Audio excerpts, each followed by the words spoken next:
Fadilatil wudu.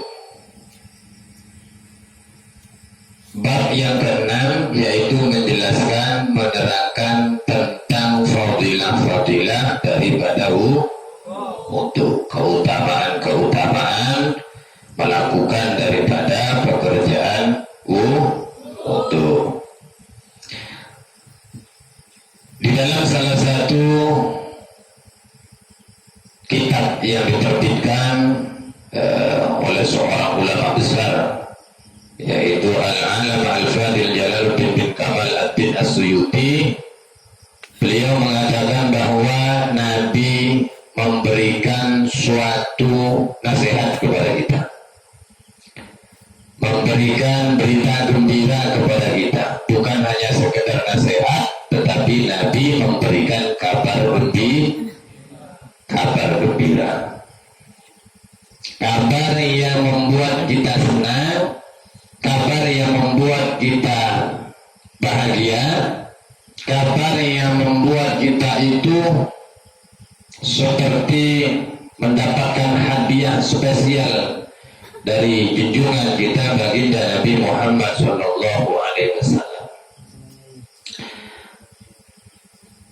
Berita apa dari Nabi? Nasihat apa dari Nabi sehingga membuat kita itu bahagia? Nabi mengatakan, man tawaddo'a lis-sholati, man tawaddo'a lis-sholati fa ahsanal wudu'a summa qama ila sholati fa innahu yukhraju min khati'atika yaumin waladathu ummu. Luar biasa ini hadis.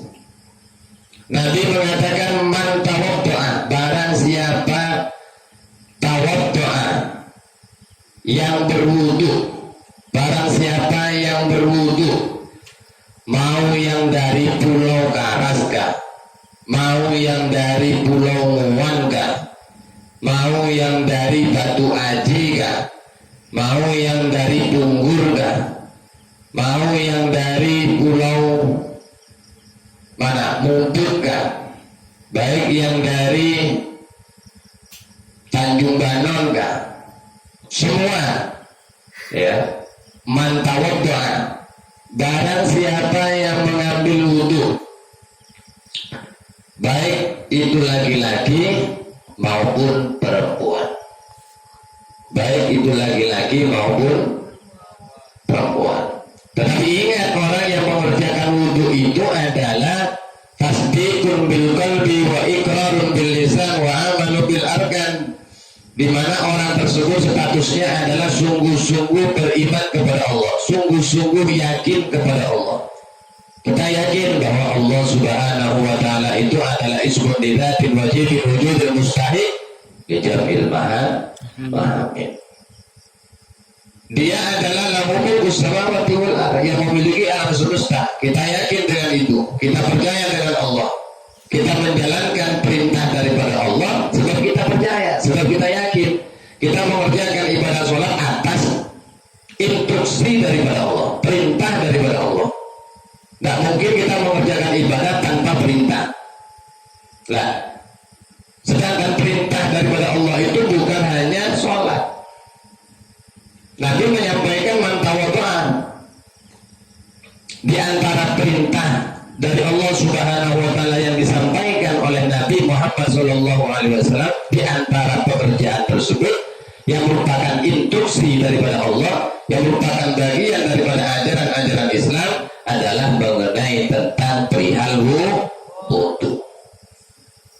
Ya, wudu. Man tawaddo'a, barang siapa yang mengambil wudu, lis-sholati, karena dia hendak melaksanakan, menjalankan, melakukan daripada ibadah sholat.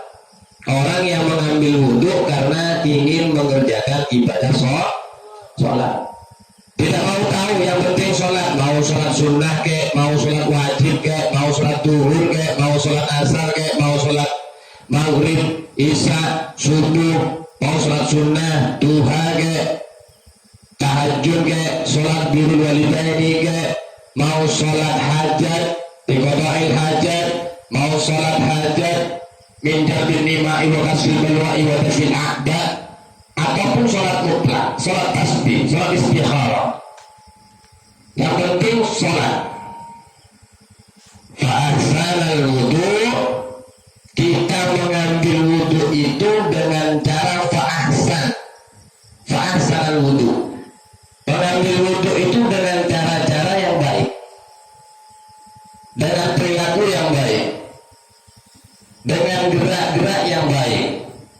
Jadi bukan berarti kita mengambil wudu sekedar kita menghidupkan keran, tidak. Bukan hanya sekedar kita mengambil kayu kemudian kita mengambil air, kita usapkan muka kita kasih itu apa? Mengalirkan tangan, kedua tangan kita, mengambil air taruh ke dahi kita, kalau bahasanya, kedua telinga kita, tidak.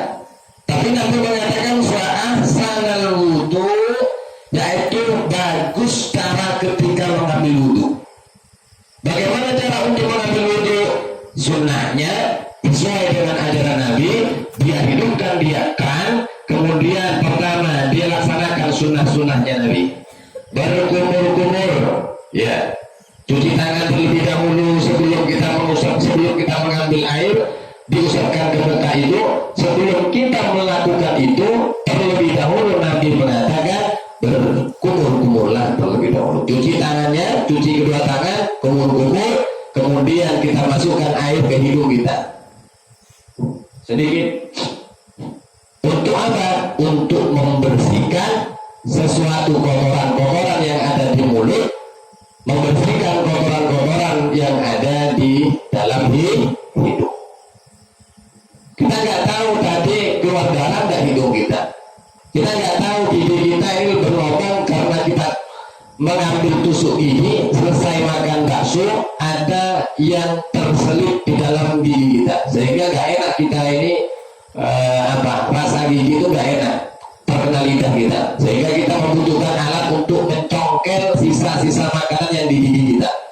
Ketika kita membuang sisa makanan di dalam gigi kita, ya ternyata terkena daripada kulit gusi atau gusi lah bahasanya, terkena tusuk dengan tusuk gigi itu, luka, keluar darah. Sehingga ketika sudah masuk waktunya sholat, Anda mengambil wudhu, menghidupkan keran, cukup niat nawaitul wudhu ala fil hadatsil asghari wa lillahi ta'ala, ambil airnya. Wudhunya Anda tidak sah. Kumur-kumur dulu, bersihkan dulu perkara-perkara najisnya, bersihkan dulu perkara-perkara kotornya, baik yang ada di mulut kita, baik yang ada di kedua tangan kita, baik itu yang ada di dalam hidung, lubang hidung kita. Wa ahsanal wudu, mengambil wudu itu dengan cara ahsan, akhlak. Bagaimana akhlak orang mengambil wudu? Ketika menghidupkan keran, dia bicara sama temannya, uskut, diam kamu, jangan bicara, saya sedang mengambil wudu. Itu tidak menghidupkan keran, ambil wudu sambil bicara. Ya nanti kita duduk di mana? Gak tahu, sambil menghidupkan keran, sambil ambil wudu. Sudah niat ambil wudu, kita sudah ambil wudu, kita taruh ke wajah kita. Teman yang ada di sebelah ngobrol dengan kita masih sibuk aja jawab apa yang diucapkan oleh teman kita yang ada di dekat kita. Yang sedang ngobrol dengan kita ini, kita masih menanggapi obrolan-obrolan teman yang ada di kanan kita, baik yang ada di kiri kita. Sehingga ahsan tidak menunjukkan keahsanannya untuk ketika kita mengambil daripada wudu. Paham ya? Uskut, diam sejenak. Ngobrolnya itu diam. Kalau di dalam sholat kita berbicara, batal sholat kita. Ya. Jadi Nabi mengatakan fa'ahsanal wudu, ketika kita mengambil wudu, apa yang harus kita kedepankan? Ahsan. Perilaku-perilakunya itu harus baik. Bukan hanya gerakan kita, harokat kita, bukan hanya pergerakan kita mengambil wudu, tidak. Teliti dulu, air yang kita ambil untuk kita gunakan untuk berwudu itu air dapat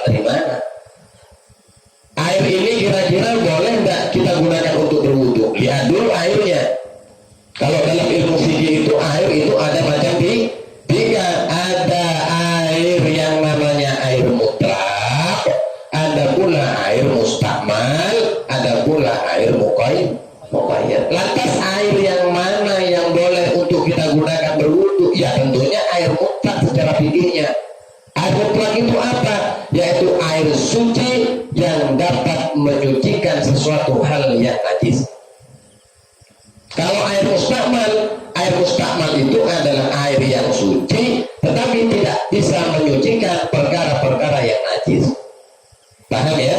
Airnya suci tapi tidak bisa menyucikan perkara-perkara yang najis. Pakaian kita jatuh terkena perkara najis, mau kita sucikan tetapi memakai air mustakmal, tidak bisa suci.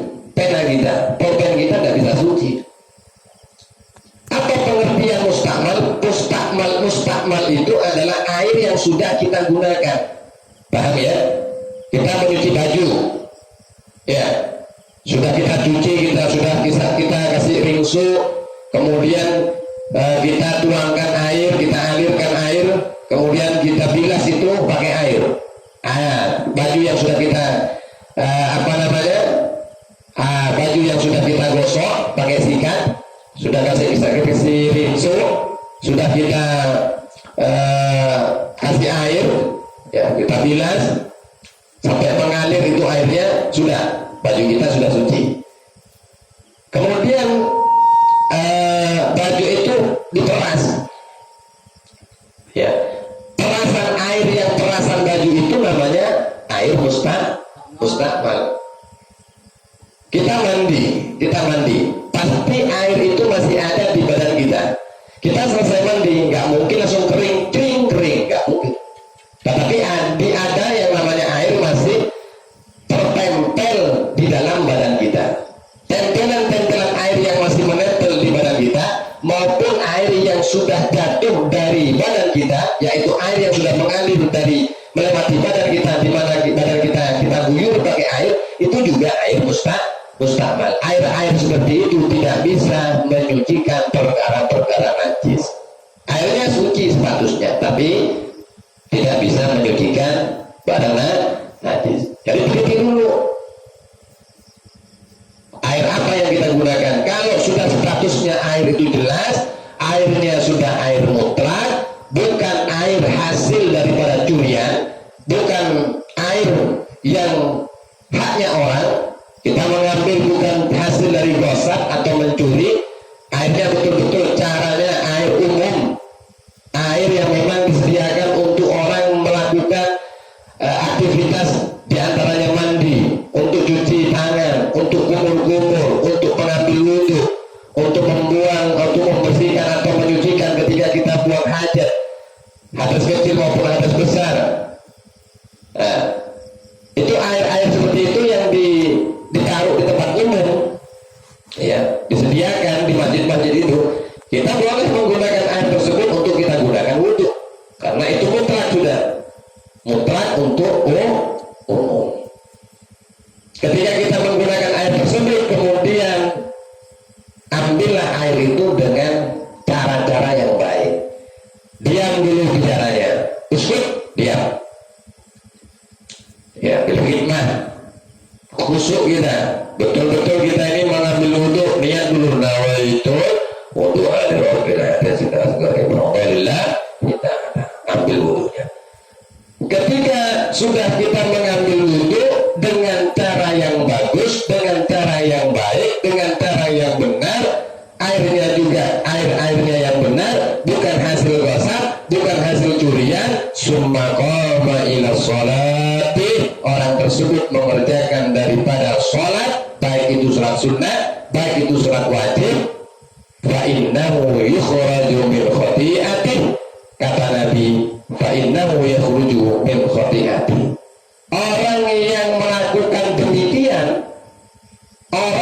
melakukan demikian, yakni orang yang mengambil wudhu dengan cara yang baik, tidak mengambil barang curian, tidak mengambil air dari barang curian, dari air gosok, dia mengambil dengan tata krama, dia mengambil dengan penuh khusyuk, mengambilnya itu penuh dengan akhlak, penuh dengan kesopanan, tidak berbicara uskut, dia mulutnya, kecuali dia hanya niat nawaitul wudhu'a, kemudian dia melaksanakan sholat wajib ataupun sholat sunnah, kata Nabi, fa innahu yukhraju min khati'ati, sesungguhnya orang tersebut si pelaku ibadah, di mana orang yang mengerjakan sholat diawali dengan mengambil wudhu dengan cara yang baik, orang tersebut tidak sadar bahwa dia telah mengeluarkan khati'ati, mengeluarkan min khati'ati. Mengeluarkan apa itu? Mengeluarkan daripada kesalahan-kesalahan kayaumin waladtuhu ummuhu.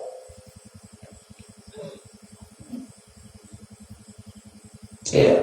Mengeluarkan kesalahan-kesalahan, kehilafan-kehilafan yang pernah dilakukan oleh si pelaku ibadah. Si pelaku ibadah.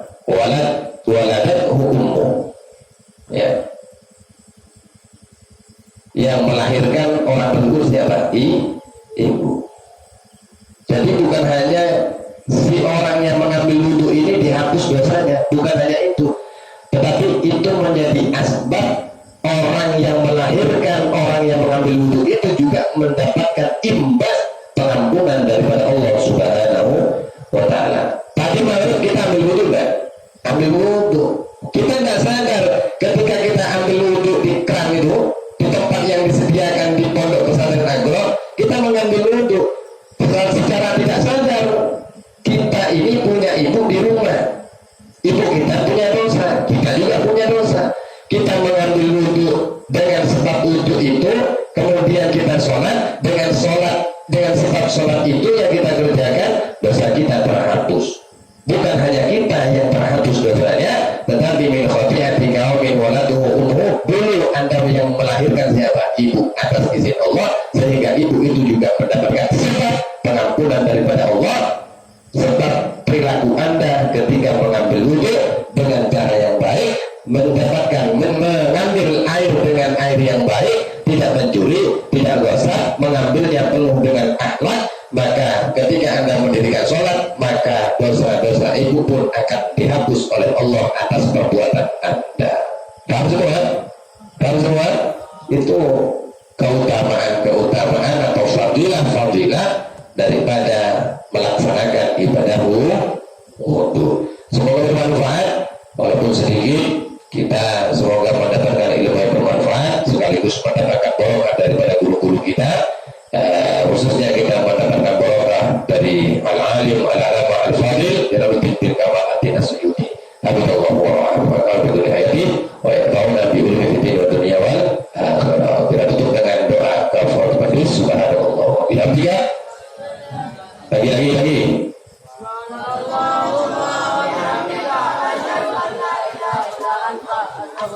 Astagfirullah wa atubu ilaik.